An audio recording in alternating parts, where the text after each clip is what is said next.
नमस्कार, good morning, सुप्रभात। मैं हूं आपके साथ अविनाश कर। आप देख रहे हैं एमपी का खास bulletin good morning Madhya Pradesh, जिसमें एमपी की हर खबर का अपडेट आप तक पहुंचाते हैं। शुरुआत करेंगे हेडलाइंस के साथ। राजधानी भोपाल की मोती नगर बस्ती में आज चलेगा बुलडोजर। 110 दुकानों को किया जाएगा जमींदोज। प्रशासन ने नोटिस देकर सामान हटाने के लिए 2 दिन का दिया था समय। रायसेन में धर्मांतरण का खुलासा। भोपाल से आए 3 लोगों को हिरासत में लिया। हिंदू संगठन की शिकायत पर पुलिस की कार्रवाई। धार के पीथमपुर में सेक्स रैकेट का खुलासा। पुलिस ने 3 महिलाओं समेत 5 लोगों को किया गिरफ्तार। बुरहानपुर में निजी स्कूल में बिल्डिंग के निर्माण के दौरान हादसा। हाई टेंशन लाइन की चपेट में आने से 1 मजदूर की मौत, 2 की हालत गंभीर। लालबाग थाना क्षेत्र की घटना। भोपाल में कई कार्यक्रमों में शामिल होंगे सीएम डॉक्टर मोहन यादव। केंद्रीय मंत्री मनोहर लाल खट्टर से करेंगे मुलाकात। हिंदी भवन में श्रद्धांजलि कार्यक्रम में भी होंगे शामिल।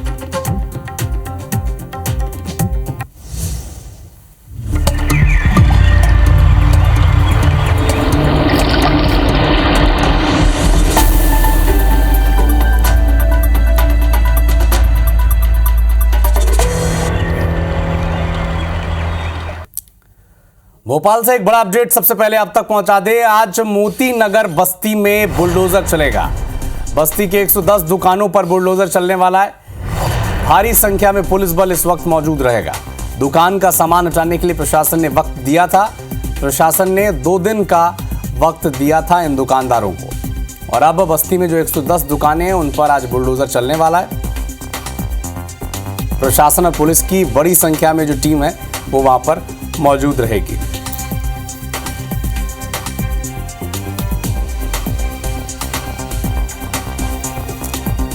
एक बड़ा अपडेट आप तक पहुंचा दें।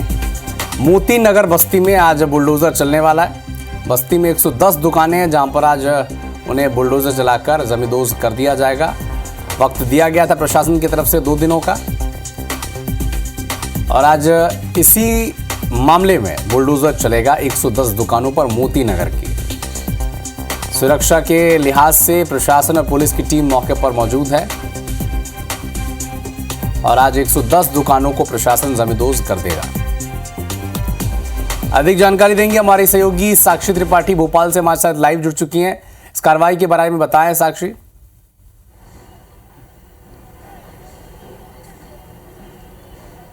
जी बिल्कुल, देखिए अविनाश, यहाँ पर कार्रवाई जो है वो शुरू हो चुकी है। आप देख सकते हैं इस वक्त हम यहाँ पर एक जो अपर लेवल का एरिया है वहाँ पर मौजूद है, क्योंकि यहाँ पर मीडिया की जो एंट्री है वो पूरे तरीके से बैन की गई है। मीडिया को अंदर नहीं जाने दिया जा रहा है। चारों तरफ बैरिकेडिंग कर दी गई है। भारी मात्रा में यहाँ पर जो पुलिस बल है वो भी तैनात है। आप देख सकते हैं कि यहाँ पर जो कार्रवाई है वो लगातार चल रही है। गुरुवार को इन लोगों को नोटिस जारी किया गया था, अनाउंसमेंट किया गया था, जिसके बाद से शुक्रवार से जो दुकान वाले हैं वो अपने सामान यहाँ से हटाने लगे थे। 2 दिन का इन्हें समय दिया गया और उसके बाद अब आज फाइनली यहाँ पर जो है वो अतिक्रमण हटाने का काम जो है यहाँ पर चल रहा है। आप देख सकते हैं कि भारी मात्रा में यहाँ पर जो पुलिस बल है, लगभग बात करें 500 से अधिक पुलिस बल यहाँ पर तैनात है। अतिक्रमण हटाने की कार्रवाई वहाँ पर आप देख सकते हैं चल रहे हैं। ये जो पूरा एरिया है यहाँ पर लगभग 110 से अधिक दुकानें हैं और लगभग 400 से अधिक जो मकान है वो यहाँ पर है। आज फिलहाल जो दुकानें हैं उनको हटाई जा रही है और इसके बाद जल्द ही यहाँ पर जो अतिक्रमण की जगह पर जो घर है उन घरों पर जल्द ही कार्रवाई की जाएगी। गुरुवार को यहाँ पर इन लोगों को नोटिस दिया गया था। उसके बाद आज यहाँ पर जो कार्रवाई है वो यहाँ पर हो रही है। आप देख सकते हैं यहाँ पर जो गाड़ियाँ हैं वो मौजूद हैं और कार्रवाई जो है वो लगभग जो है वो शुरू हो चुकी है। जेसीबी द्वारा यहाँ पर दुकानें हटाई जा रही हैं। जो लोग हैं उन्होंने 2 दिनों पहले ही अपने दुकान के जो सामान है वो हटा लिए थे और लोगों ने यहाँ पर विस्थापना की मांग भी की। कल ये प्रशासन के पास गए और प्रदर्शन करने की मांग इन्होंने की, लेकिन प्रशासन ने इनकी मांगों को खारिज कर दिया और आज यहाँ पर शांतिपूर्ण तरीके से जो अतिक्रमण हटाने की कार्रवाई है वो की जा रही है। इस एरिया से जो रेलवे लाइन है ये रेलवे लाइन के उपयोग में आने वाली है। यहाँ पे रेलवे लाइन जाएगी, जिस वजह से ये जो एरिया है इस एरिया में भारी मात्रा में जो अतिक्रमण आप देख सकते हैं, चारों तरफ लगभग बस्ती का एरिया है, चारों तरफ बस्ती बसी हुई है और सघन बस्ती है। ये भारी मात्रा में यहाँ काफ़ी लंबे समय से जो लोग हैं वो रह रहे थे। जब अतिक्रमण हटाने की बात निकलकर सामने आई, प्रशासन ने लोगों को नोटिस जारी किया, तब लोग जो है प्रशासन के पास गए। उन्होंने उन्होंने घर ना हटाने की बात कही, दुकानें ना हटाने की बात कही, लेकिन प्रशासन ने उन्हें 2 दिन का समय दिया था, जिसके चलते आज रविवार के दिन ये अतिक्रमण की कार्रवाई जो है, हटाने की कार्रवाई जो है वो की जा रही है। लेकिन हाल फिलहाल अभी सिर्फ दुकानों पर बुलडोजर चलाए जा रहे हैं। आप देख सकते हैं कि दुकानों में सिर्फ टीन शीट्स बचे हुए हैं। लगभग दुकानदारों ने अपना जो सामान है वो हटा लिया है। जैसे ही प्रशासन ने इन्हें नोटिस जारी किया था तो 2 दिनों के अंदर लोगों ने यहाँ से जो सामान है अपने वो हटा लिए थे। दूसरी बात ये भी निकल कर आ रही है कि यहाँ पर जो लाइसेंस शराब की दुकानें हैं उनका लाइसेंस जो है वो लगभग 31 मार्च तक है।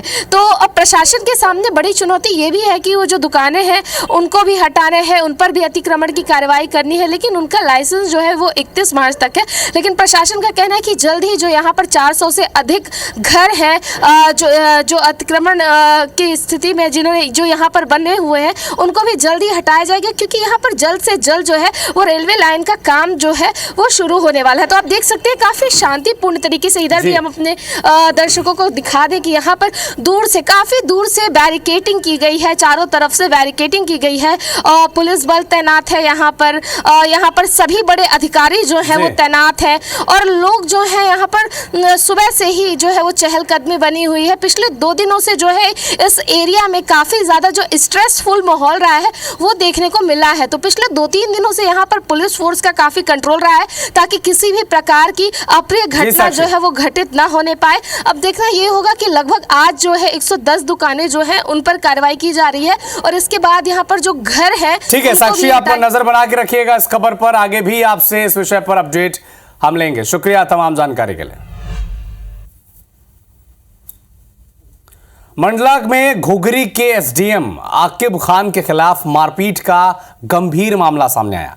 बिछिया विधायक नारायण सिंह पट्टा ने आरोप लगाया कि एसडीएम उनके घर में घुसे और उनके भाई के जेसीबी के ड्राइवर के साथ मारपीट की। इस पर भड़के ग्रामीणों ने आक्रोश को देखते हुए उन्हें सबके सामने माफी भी मांगनी पड़ी। पूरा मामला घुघरी तहसील के खमतरा गांव का है। घटना उस समय और गंभीर हो गई जब बीच बचाव करने आए विधायक की बुजुर्ग मां को भी एसडीएम ने धक्का देकर गिरा दिया। जब विधायक के भाई राजा पट्टा मौके पर पहुंचे तो एसडीएम ने उनकी भी कॉलर पकड़ ली। इस घटना की खबर फैलते ही ग्रामीण बड़ी संख्या में मौके पर मौजूद हो गए, एकजुट हो गए। एसडीएम और उनके स्टाफ को घेर लिया। स्थिति की गंभीरता को देखते हुए घुघरी थाने की टीआई पूजा बघेल पुलिस बल के साथ मौके पर पहुंची, हस्तक्षेप किया, स्थिति को नियंत्रण में लिया।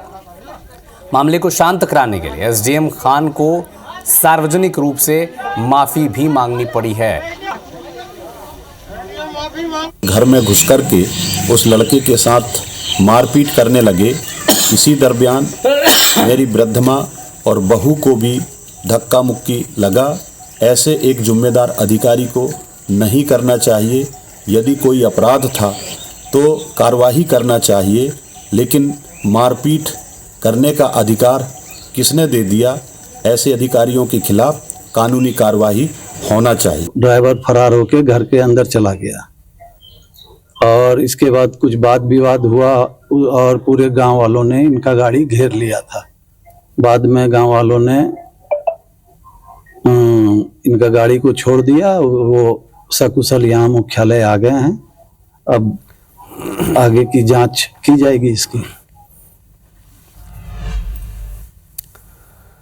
ग्वालियर में बदमाशों का आतंक सामने आया है। कार सवार बदमाशों ने कोचिंग सेंटर में घुसकर जमकर उत्पात मचाया।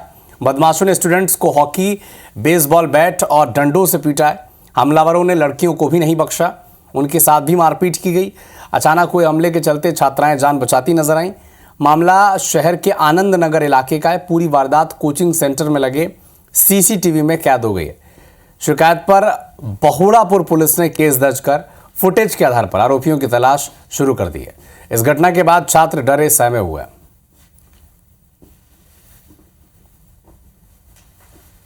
बोड़ापुर थाना क्षेत्र में एक कोचिंग में छात्रों का मारपीट का वीडियो संज्ञान में आया, जिसमें थाना प्रभारी बोड़ापुर को निर्देशित किया गया है कि उसमें जो है घटना की तस्दीक कर वैधानिक कार्रवाई करें। बोड़ापुर पुलिस द्वारा वैधानिक कार्रवाई की जा रही है।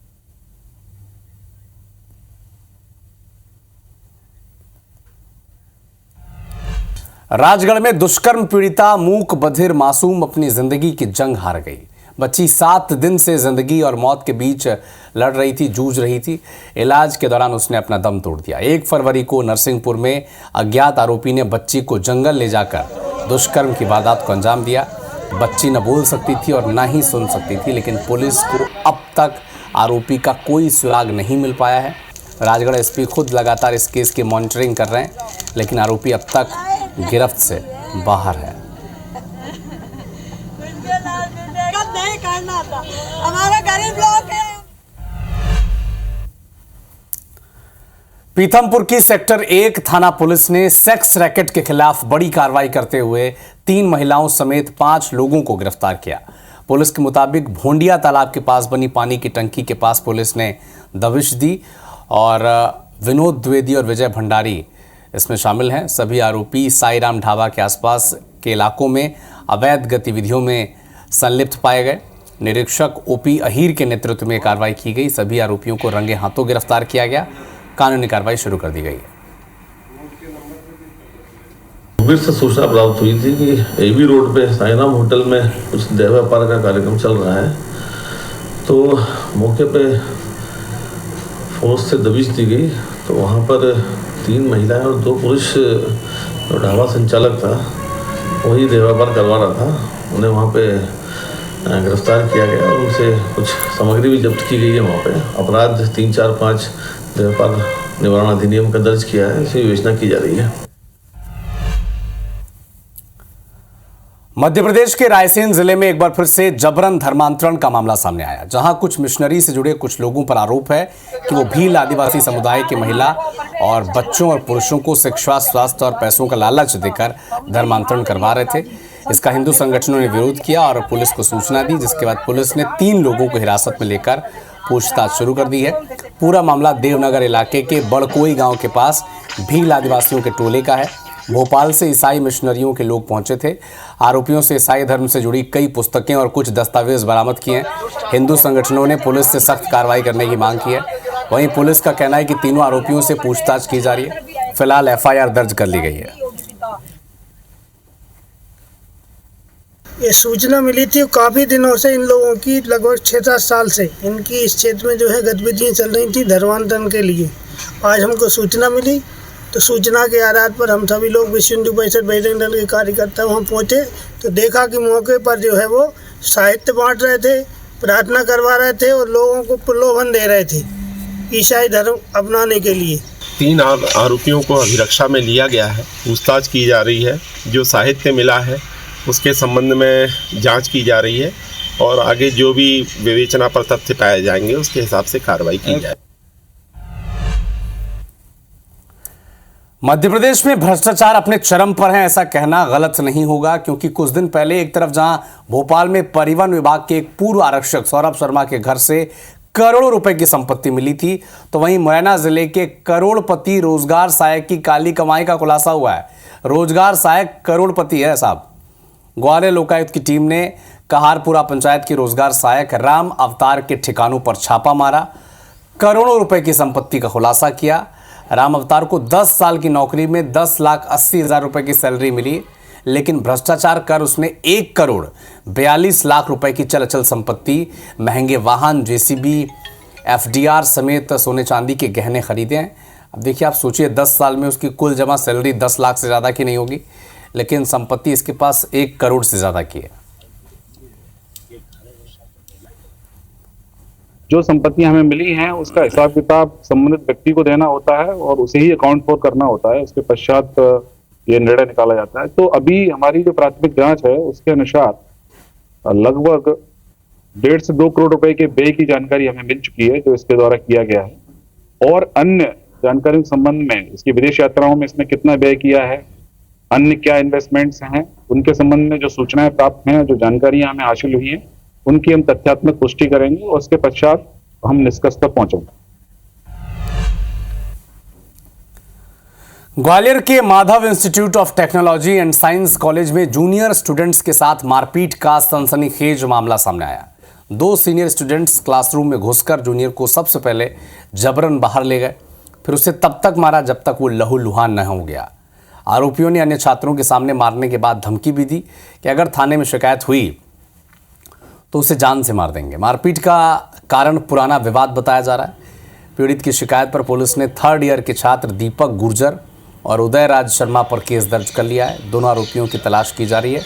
पहले से ही उनके खिलाफ 2 आपराधिक मामले दर्ज हैं। MITS में मारपीट का मामला आया है। इसमें एक दीपक गुर्जर करके लड़का है, इसने एक छात्र के संग मारपीट की है। दीपक गुर्जर बदमाश किस्म का, पहले भी इसके खिलाफ FIR हो चुकी है एक आध, और मामला कायम किया जाकर विवेचना में लिया गया है।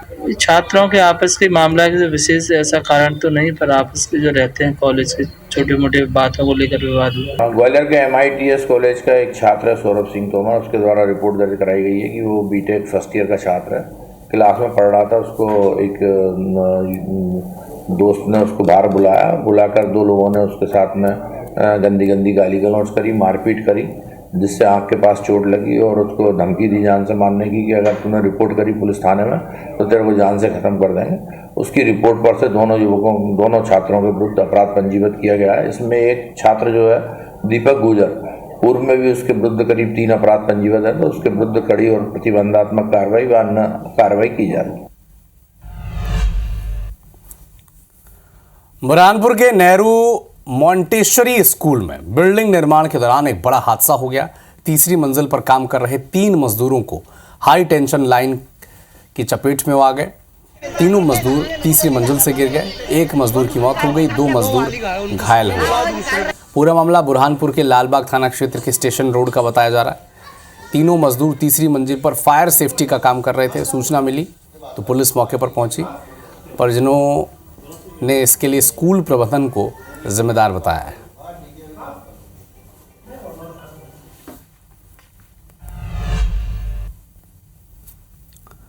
एक बड़ा अपडेट आपको इंदौर से बता दें। शहर के सबसे बड़े सरकारी अस्पताल की हालत खस्ता है। हम ऐसा क्यों कह रहे हैं? क्योंकि 7 दिनों से सिटी स्कैन की मशीन बंद पड़ी है। 800 से ज्यादा मरीजों को निजी लैब भेज दिया गया है। अब तक MY में मुफ्त में ये जांच होती है।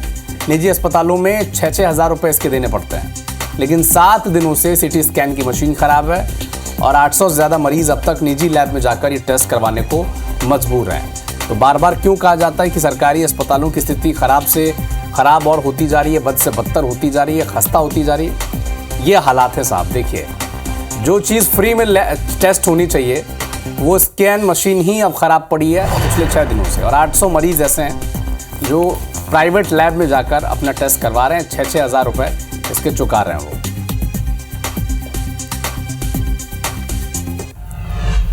IBC 24 number 1 news channel in Madhya Pradesh, Chhattisgarh.